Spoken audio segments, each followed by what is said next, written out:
Sa pangsit ng barya gusto nating mabili sa mga kapatid nating mga coin hunters and coin sellers ay itong mga 10 peso coin BSP series. Pero bago tayo mag-umpisa, mag-unbox muna tayo nitong mga coins na nabili natin.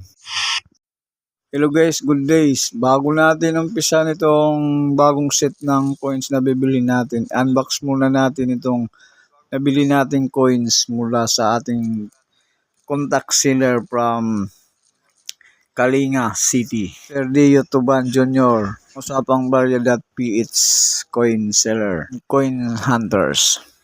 Tingnan nyo guys, ang parcel na to ay nanggaling para sa Kalinga City, Northern Luzon, Cordillera Region. Nandyan din sa baba guys ay ang full name ni Parandi Channel, Randy Rojas at ang complete address. Pakikita ko talaga guys yung complete name ko at saka yung complete address ko. Baka sakaling may mga coin hunters na gustong magbenta ng mga barya na kababayan ko dito sa probinsya ng Leyte. Alam nila kung saan ako hanapin.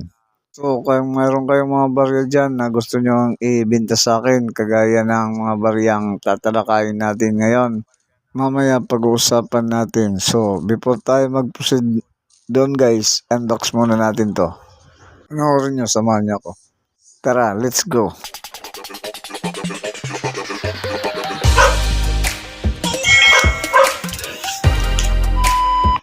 Bago natin umpisan guys, gusto ko muna uli i-shout out si Sergio Tuban Jr. and his family.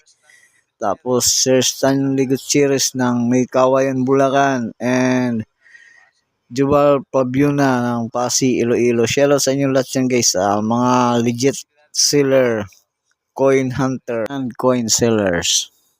Silang lahat guys ay doon ko nga pala sila nakilala sa Usapang Barya.ph Buy and Sell Group Facebook page. Mga legit na sellers guys. So ayan yung ano guys, yung name ng seller natin si Leo Tuban Jr. At saka yung complete name ni Parandi Channel andyan guys. So pati yung address, tingnan yung mabuti guys. So pero anyway, actually hindi ako doon nakatira kasi mga kamag-anak ko lang nandoon. Pero doon ko in-address yung nabili kong coins. Kasi yung original residence ko, doon pa ako kasi bumubuto pag oras ng halalan. So ngayon guys, gupitin na natin. Umpisa na natin buksan itong parcel na pinadala sa atin ng GRS mula sa ating sellers sa Kalinga City na si Sir Dio. Ito na yun guys. So pinalibutan at binalot ng plastic at saka nilagyan ng mga tape.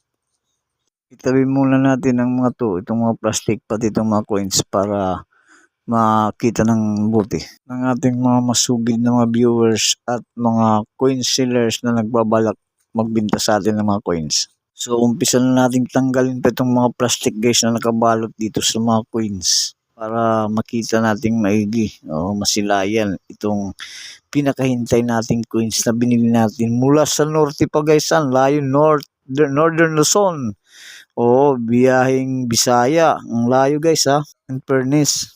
Ngayon ito, mahawakan na natin at makikita ng actual guys itong binili nating coins na napakalaga sa atin bilang isang coin collectors and at the same time content creator.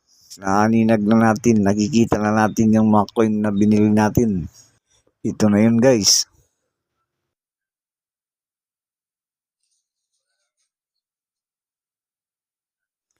5 piraso ng coins ito guys. So, 4 na pirasong 1 piso commemorative coins at isang 1 piso hard to find coins.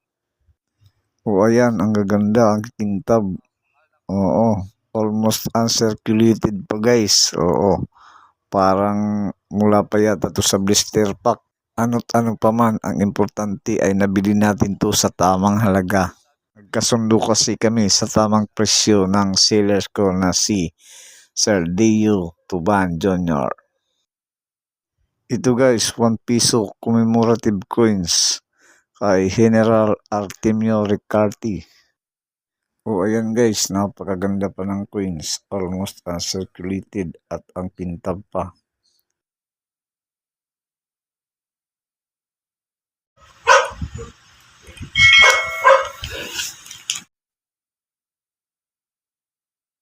Ito namang isa, ito ay kay Horacio de la Costa. O ayan guys, dalawang Horacio de la Costa at saka dalawang Artemio Ricarte itong binili ko guys. Ito pa yun. At ito yung isa.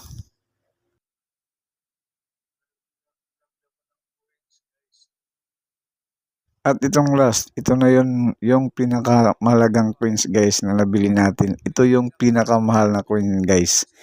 Ito ay 1 piso coin year 2005. Hard to find coins BSP 1 peso year 2005. Ito ang pinaka-apple of the eye sa aming mga kolektor sa 1 piso BSP coin series. O yun guys, kita nyo na, 1 piso year 2005, hard to find coin. So tapos na tayong mag-unbox, dumako na naman tayo ngayon guys, doon sa coins na bibilhin ko na naman, itong 10 piso coins BSP series. So dito na naman tayo guys, sa mga 10 piso coins na BSP series na bibilhin natin guys. Ito guys, tingnan nyo guys ha. Oh, ayan guys, 10 piso coin year 2007 and 10 piso coin year 2009. Bibilhin ko yan guys sa halagang 1,000 up to 2,000 ang isa. Kapag maganda pa ang coins o ang kondisyon ng coins, mapindab pa, lagpas pa ng 2,000, lalong-lalo ng 2009. Kung kasing kintab pa nitong mga 10 piso coins na sample natin na nandito sa ating harapan ngayon guys. So yun lang guys, hanggang dito na lang uli. Maraming salamat uli sa inyong walang sawang panonood. At doon nga pala sa mga nagbibinta ng mga quarter dollar coins at saka mga world coins. So marami kasi ang mga binibinta nyo. Hindi ko po yun mabibili lahat. O pipili lang po ako. Kasi yung iba po ay meron na po ako at tigit sa lahat. Mga luma na rin yung iba. So maraming salamat ulit guys. So basta yung mga gandang coins pa guys. So yun lang bibilin ko. At saka tungkol naman doon sa presyo. Common coins lang yung binibinta nyo guys. So huwag kayong mag-expect na malaki ang halaga nun. O kaya nga sinasabi ko doon na yung mga error coins o rare coins, huwag nyo lang isama. Yung mga common coins lang kasi. O pang ano ko lang yon, pang frame. At kung yung hawak nyong coins ay error coins o kaya rare coins o mga mahalagang coins, umanap kayo guys ng mga legit na buyer ng mga rare coins and error coins. O siguradong matataas talaga ang halaga nun. Lalo na pag mga quarter dollars, penny coins or etc. Mga coins sa ibang bansa.